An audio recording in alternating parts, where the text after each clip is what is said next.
Chapter 23. London, 1880. After an evening in the theater, we would gather at Edwin's hotel suite, and Edwina, a most gifted chef, would create a feast of delicious treats. As the varied tastes wandered about, the host would ask if I might read aloud some of my recent writing.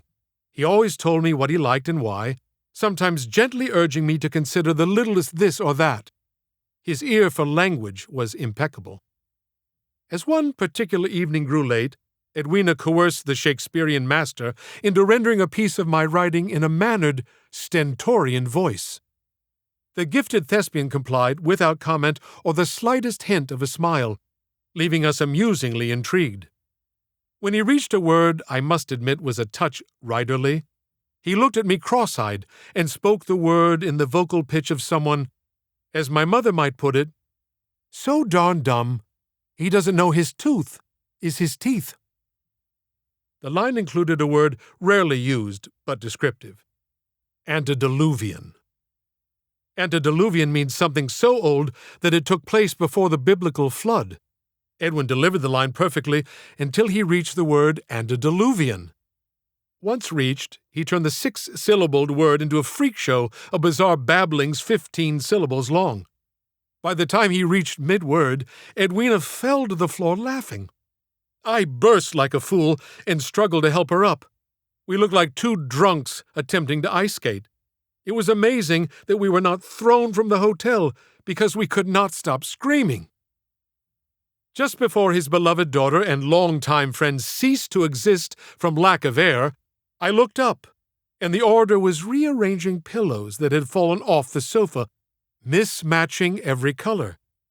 He then proceeded to dust the sofa, as if it were a tabletop, taking pauses to inspect his handiwork while fighting off a gigantic sneeze. The great dramatic actor was a comic virtuoso, and his audience of two at death's door. The following afternoon, as we left for the theater, a sweet older, very British couple stopped Edwin in the lobby. "Oh, Mr. Booth, we are so embarrassed about the treatment you've received in London." "No worries, dear lady," said Edwin. "I have been treated most kindly and bestowed with many a handsome review." "Oh, I know you have. What I mean is, all the drunken parties in the hotel last night, the awful brigands should have been tossed from the hotel on their behinds for such flagrant noise-making. Stampeding elephants would have made less of a disturbance," she huffed. Edwina looked as though she was about to repeat the noise-making, allowing the master sleuth and elephant aficionado to pinpoint the culprits. I interrupted. "Dear lady, please allow us to give you and your charming husband tickets for tonight's performance. Anyone who is so generously concerned about Mr. Booth's well-being deserves our kindest gratitude. Your," I couldn't resist, "antediluvian insights have washed over us like a country rain. May Mr. Booth be so bold as to kiss your hand in gratitude?" "Oh, why, yes, that would be lovely. But before he does, I have a question. That word antediluvian, what does it mean?" Unbelievably, the woman not only registered hearing the word, but pronounced it as if she had said it 100 times. I had to think fast. "Ma'am, it means woman of wisdom. Thus, your antediluvian insights would translate as wise woman of insight." "Why, thank you, sir. You're quite the gentleman, and I must admit that wise woman of wisdom defines me perfectly." Edwin looked at me with just the slightest cross-eyed hint of a sneeze coming on, and I immediately looked out the window to keep from squawking. Seeing that Edwina and I were once again at his mercy, Edwin proceeded to kiss the woman's hand, and then munched his way up her arm with a dozen rabid nibbles. As his ascent reached its peak, the swooning septuagenarian released a long, quarantined, antediluvian sigh, as if freed from a genie's bottle. She youthened before our eyes. We scoundrels exploded, haphazardly running from the hotel, a gang of brigands. In 1880 and again in 1882 and 83, Edwin toured and conquered Europe. The reaction, especially in London and across Germany, was extraordinary. The reviews were the best of his life. I was asked by the London Times to give a closing night review of his performance of Hamlet. Their imperious critic was renowned for degrading the most gifted artists of the world. It was obvious to any objective reader that he had a particular loathing for those who eclipsed him in the areas of expression. His review of Edwin's opening night Othello was rather glowing at first, yet laced within its opining was a growing flow of poison. While reading it to Edwin, I was reminded of Sarah McKinley Cooper, the blessed soul who first introduced me to Shakespeare. The line she wrote on the board and asked me to recite began with the phrase, "Oh, beware, my lord, of jealousy." The reviewer obviously did not reap the wisdom of Shakespeare's great warning. I had garnered real notoriety from my book, Mama Rose, and a collection of my newspaper columns had been compiled, and a collection of poetry published. From 1866 to 1880, there were over 300 articles and dozens of poems. Sales of the sets and the novel had added handsomely to the Westerfield coffers. It allowed us to keep our home in Gaithersburg and buy an apartment in New York City. Since Edwin's second Mary McVicker, died in 1881, aged 34, being closer to Edwin and Edwina was good for all concerned. Edwina had finished her studies at Columbia a year earlier and joined me and Edwin on the tour of Europe. Emmylou stayed home to begin her education at Columbia the fall of 1883. She was a double major in English and literature, under the watchful eye of Ellie and her uncle Charles. I knew they were safe. Edwin's friendship to me was a matter of common knowledge, so when I was asked to review his performance of Hamlet, I began with a disclaimer. I am Edwin Booth's closest friend, but I assure you, though difficult, I honestly evaluated the qualities of his performance. I saw the closing night of Hamlet and will be brief, for as the bard rightly declares, brevity is the soul of wit. Review, London, 1882. Oh, that this too solid flesh would melt, thaw, and resolve itself into a dew. Edwin's voice projected from a broken soul longing for its demise. Although I had come to know the part well, had read each line 100 times, he permeated the language with fleshy tears, unallowed a reader's eye. How weary, stale, flat, and unprofitable seems to me all the uses of the world. The burnished honey of his voice was layered in dissolaced woe. The very qualities of desolation raised in homage to his miseries. A soul losing its breath, suffocating before us. Edwin Booth was faithful to a craft so immersed within his marrow, not a wince or wink crossed a face pledged as knight to king. Hamlet's unceasing gloom. Edwin Booth preached of Hamlet, and all were converted to his faith. After reading the review, Edwin dropped the paper to the floor and declared, Isaac, there is nothing more reassuring in life than feeling truly understood by another human being. To see a great actor play Othello one night and Iago the next was astonishing. 2 nights later he was Hamlet, then Lear, then Macbeth. The German press and its people held him up as the greatest actor who ever lived. There were crowds in the street everywhere we went. 12 times people paid for our dinners, sent flowers to our table. He signed books, playbills, paintings, stockings, gloves, hats, ribbons, shoes, menus, and twice human flesh.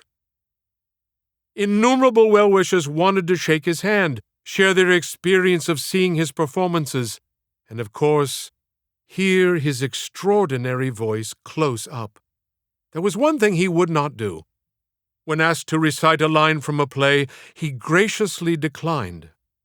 I asked why he followed this rule so adamantly, and he explained, "If I were to speak one phrase as myself, or imitated my performance of a part on a crowded street, then what I have attempted to create on the stage is violated. The veil of belief is washed away." One night I watched his portrayal of the evil Iago. Every breath, posture, and inflection. His manipulation was so nonchalant, it seemed he was barely playing the part. But when he addressed the audience revealing his malevolent intentions, I was absolutely terrified. Something in his voice was debased, soulless. After the performance, I asked him about this chilling metamorphosis. His answer only added to the disturbing quality of the night.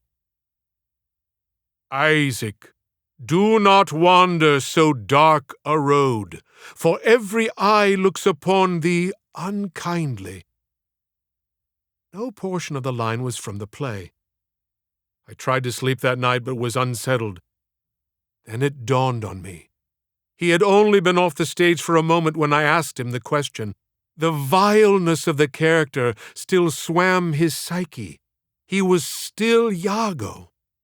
The next morning he greeted me with a kiss, not a single emotion or affection out of place. He was an extraordinary actor.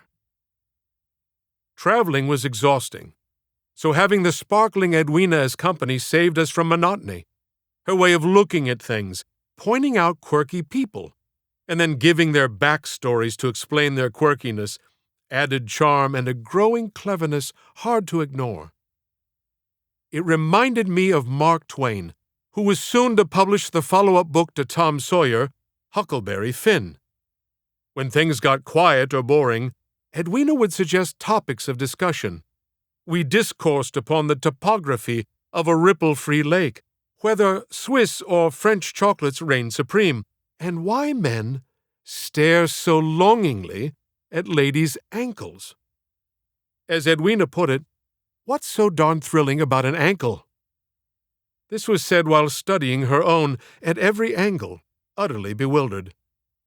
She was quite attractive and found herself among those whose ankles were studied, not to mention other parts.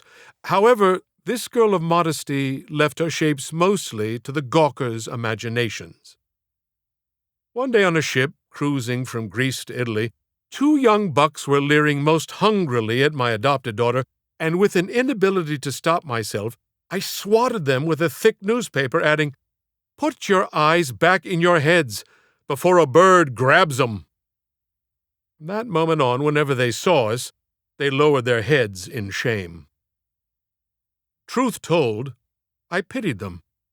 I could still feel the nagging ache over Maid Maggie, and that fine lass had walked out of my life over 30 years ago. The one thing I found impossible to accept was Edwina being anyone's Maggie. In regard to Edwina or Emmy Lou, I enthusiastically accepted my complete avoidance of reality. They would be ever 11. One of the culminating events of the European tour was the celebration in 1883 of our pending 50th birthdays. After an obscenely indulgent 5-course meal, the champagne uncorked for the toasts, Edwin stood. "To half a century on this earth, and to a friend who has graciously enriched many of those years with dearest affections." We drank, and then I stood, unable to match the resonance. "May the favor time has allowed be multiplied by 10,000 blessed nights." Edwina sipped her champagne, made an exasperated face, and defiantly stood.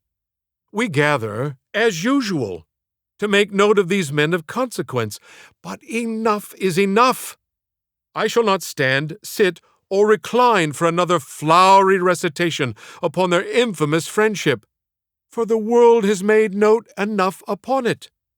Propriety and basic decency demands these two gentlemen cease and desist further commentary on their affections, lest their travel companion and all-purpose slave girl shall eagerly wander into the foreboding Germanic forests and lay herself out, so as to be devoured by wolves.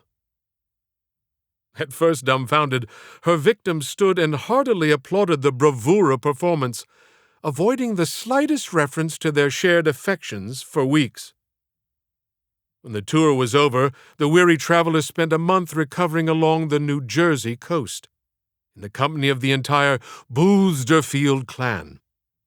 We rented a seaside house and proceeded to fish, burn our skin, and churn the sands to a finer grain with our traipsings. After a particularly delectable dinner prepared by the incomparable Emmy-Edwina duo, Edwin asked if I might recite something I had written. He wanted to hear words with the waves in the background. I ventured upstairs and found a short poem I had written about the sea. When the whole gang was settled on the porch of our cabin, with the ocean's unique song in the background, I began. The oceans. How do you not fall into the skies, your waters spinning off the globe? We marvel at your size, your shape, your beauty, and wander on, imagining your depths. What creatures swim those dark, black waters? What teeth await our tender flesh? Oh, how we dream of thy expanse, and dream more to cross its estate. How many souls have you partaken of? Are we the wafers, our blood his blood? Do whales and fishes listen to Poseidon as we the Lord God? Or is the salted world void of sin and consequence? Is it but a dining hall where screaming is silence below the waves? Dear ocean, we stand before you humbled and adoring. Please let us float upon thy undulations, for rest is yearning within. Take us to that island fair, a sun-kissed beach its wreath, and let your creatures be to us a supper, rather than we, between their teeth. Our final night along the shore, Charles and I built a fire on the beach, Edwin found blankets for the always chilly girls, and we coupled up for warmth around the blaze. My bride snuggled next to me, Edwina to her father, and Emmy Lou to her uncle Charles. We sang a few songs, regaled the score of charm-filled days that made our beach summer unforgettable. The fire's embers rose into the night air, floating toward the fat, yellowed moon that bathed us. The tide kissed the shore, serenading. The silence inspired Charles to speak. I'm going to tell you all a spirit story. We were instantly his excited audience. When I was 9 years old, my daddy died, and they laid him out on a big tabletop in Reverend Jeremiah Sweeney's front parlor, and they covered my daddy with a white sheet. My poor mama cried her eyes out almost till morning. We were beside ourselves with grief. Around dawn, Mama gave in and fell asleep, still kind of whimpering. I'd been awake all night and decided to get a drink before I tried to sleep. I walked toward the kitchen, afraid to look over at my daddy's dead body. Suddenly, a branch hit the window from the wind, and I froze like a deer. I looked out the window, and when I turned, my daddy was sitting up on the table, looking right at me with a smile on his face. I said, "Daddy, is you living?" He kept smiling but didn't say a thing. He put up his right hand, waving for me to come closer. As I stepped closer, his smile changed, his face became serious, and he waved me to come closer.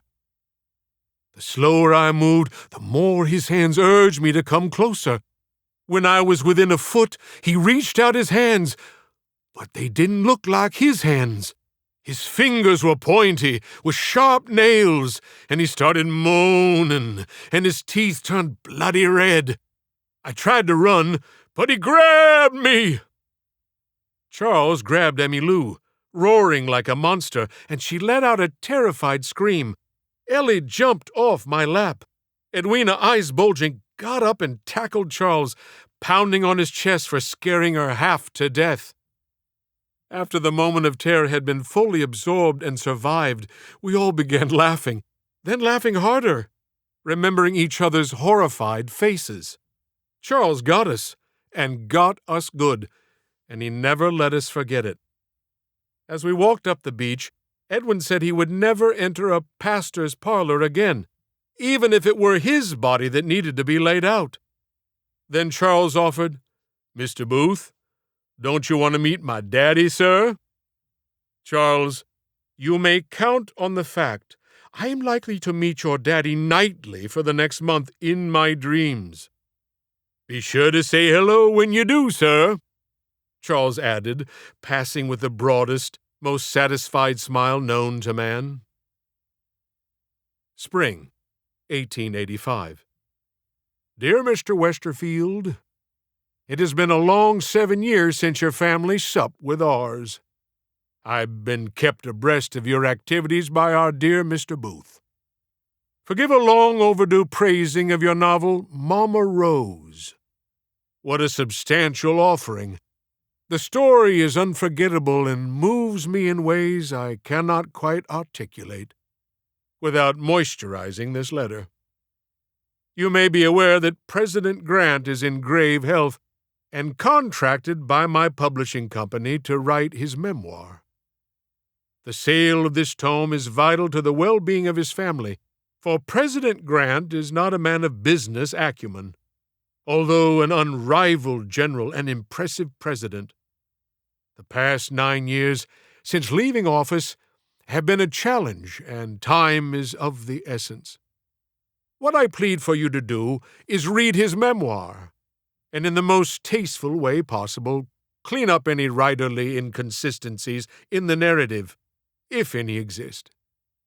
I want it to be his book through and through, but am concerned it will not be accomplished before his passing, or in his quest to accomplish the task, it may alter from the overall quality of storytelling. For what a story he has to tell. Most humbly, Mark Twain. Spring, 1885. Dear Mr. Twain, we send our affections to your entire family. Our time in your home is the fondest of memories, and we still speak gleefully of your memorable storytelling. My postal box await President Grant's pages, and it will be at your discretion as publisher to do what you will with my suggestions. It is an honor to assist you both in any way possible. I am heartsick to hear more fully of President Grant's poor health and diabolical throat cancer. He is a man of deep meaning to this country, and as you say, what a story he has to tell. I'm on the verge of publishing my novel on President Lincoln. I cannot ponder long upon either man without needing a handkerchief's soft comfort. Edwin tells me we may be sharing the bookshelves this fall when you publish Huckleberry Finn. I shall make you a bet. My book will fill more pages, yours far better. Warmly, Isaac Westerfield.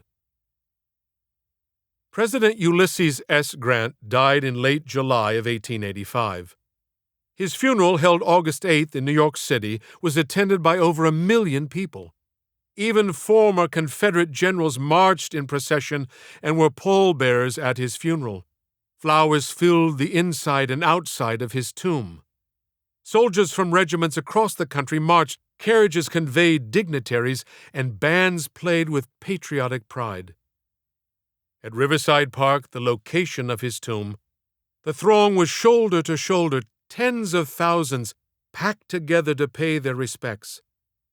Once again, I was part of a funeral cortege, walking behind the second president I had known. At the gravesite, a priest, a Protestant pastor, and several officials spoke. I was asked to write a poem and read it aloud. Grant! The name lingers in the air. A leader of men and of a cause, resolute, tireless, dogged, grizzled, and untamed. A man's man, a general, a president, taken to that home of homes, the quiet afternoon, the songbird's time. No guns ablaze, nor hill to climb, no field to cross with sword aflame, no enemy left on either flank. Only the beloved, loving him, revering him, in awe of him. Grant! The name lingers in the air. Say it softly or with might. Whichever it may be, say it. Say it now. Grant! Grant's memoir was a bestseller, and it gave his family financial security, all his efforts rightfully rewarded. I can say with candor and admiration, there was little for me to do with the manuscript. Ulysses wrote well and told his tale with a compelling and concise style, and with a clear-eyed honesty rare among men, the polar opposite of General McClellan's wordy braggadocio. Grant was tough, sullen, and drank too much. But he once directed a young writer to the battlefield at Cold Harbor, to see the hell war hath made, and changed that man, and made his pen to dip for a more righteous telling. It was that telling of war that moved a president to order that young man to write, and write I did, and write I shall. Ulysses S. Grant made me a captain in the Army of the Potomac and forced me to see war as war. Every August, in honor of this man, I pick up his story and relive it through his eyes. As I write this book, I'm on the 8th reading. His accounting comes to life each and every time. That is the mark of a great book. In the fall of 1886, 2 novels appeared in Manhattan bookshops: Adventures of Huckleberry Finn and If Lincoln Lived. The authors were acquaintances and held each other in high regard, but the 2 books could not have been more different. In the same fashion the critics heaped praise upon Mr. Twain's book, they crucified mine. The publishers pulled the books from the shelves at my request. I had stubbornly moved forward on the publication against Ellie's and Edwin's advice. I had worked on the novel for years, but I failed. And I failed for one reason: fear of telling my own story, Edwin's story, and how President Lincoln lay at the center of our lives. In the throes of my despair, a solution was made in the form of a loved one in need of help. Emmylou graduated with a degree in English from Columbia University in May of 1887, and she was seriously contemplating a career in writing. Emmylou was not my flesh and blood, but had become my very heart. Her happiness was paramount to me. Her question jolted me back to reality from the self-obsessed misery I had been wallowing in for days. "Papa, I want to read your novel, Mama Rose, but I'm afraid." "Sweetheart, you don't need to read it. You never need to read it. I know, but it is the story of my life, my beginnings. I have to know, especially if I'm going to be a serious writer myself." Her insight moved me. "Well, okay then. Would you like me in the room while you read to answer any questions?" She took my hand and with absolute resolve said, "No, Papa. I want you to read it to me." That night, I read Mama Rose to Emmy Louisa Westerfield, the little girl who was the only blessing of unspeakable violence. The amazing girl, only 21 years old, never shed a tear, except when Ellie described hanging herself, in the crazed belief that some holy being had come to save her. When I finished reading, Emmylou was deep in thought. I could only imagine the avalanche of emotions coursing through her beautiful mind. "Are you okay, my darling?" I said, wishing to take away every ounce of her suffering. She paused, then with great passion said, "Papa, you and Mama Rose will always love me, right?" "Always and forever, sweetheart. And you consider me your real daughter, don't you? You are my daughter, and Mama Rose is your mama. Nothing in this world or the next will ever change that." Then she said something quite remarkable. "Papa, I can honestly say evil doesn't frighten me.